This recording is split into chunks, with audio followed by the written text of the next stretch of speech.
For godly results to be commanded on earth, two inputs are mandatory. First is the supply of the Spirit of God in wisdom and power. Next is the physical action of man. So, we got two parts involved in godly results, God's part and man's part.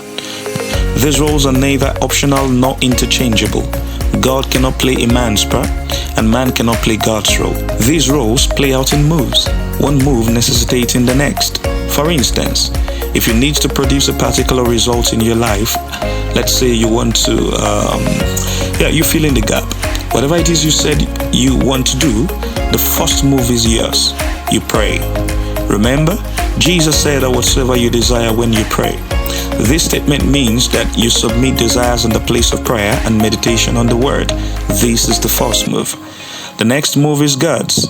It supplies wisdom to you. This often comes in the form of instructions in your heart, and this wisdom is the mind of Christ unveiled to you. You receive them as thoughts or images in your hearts, or words from the mouth or writings of men. But do not forget, this move comes after what the Amplified Version of the Bible calls continued heartfelt prayers, and also a deep meditation on the Word of God. So we have talked about two moves now, yeah? The first move, which is yours, is to pray and meditate and expect to hear. The next move is God supplying wisdom in the form of instructions to you. So what do you think? Whose move is next? Yes. The next move is you carrying out the instructions you have received. This is called the obedience of faith. At this point, stop praying and do what you have heard in prayers. Some folks continue praying at this point, unfortunately, and they refuse to walk. They want prayers to till the ground, plant the seed, and take out the weed. But nah, you walk. Do what you have been told by wisdom in your prayers, meditations, and discussions with men. The next move after that is God's. Now, He will supply power to fulfill or produce results for your work of faith. This is what Paul said to the Thessalonians, that God would complete their work of faith with power. A good analogy of all I have said is in Matthew 17, verse 24 to 27. Peter and Jesus had been asked to pay their tax here. And four things ensued here. Number one, Peter came into the house. This is a picture of fellowship, a picture of prayer. The NIV said Jesus spoke first.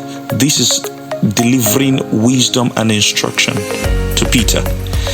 Once Peter did the work, power produced the result. Power brought out money from the mouth of the fish. You see the four things here. He came into the house, prayer. Jesus spoke, telling him what to do, wisdom. Peter must have done work. Power met with the work and produced results.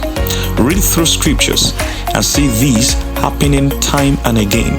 There is always the first move where man draws near to God in prayers. Then the next move where God draws near to the man and gives the instructions of wisdom. Then man obeys these instructions, which often involves physical activity. The last move is that God manifests himself.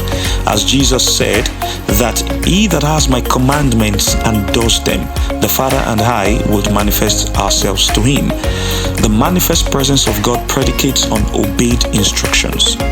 I would like to ask you, concerning that thing in your heart, which move is the next? Yours or God's? Who is waiting on who to move next? Could it be that you are waiting on God to move when all this while He's been waiting on you to move? Whose move is next? If it is yours, then I can only say to you, move.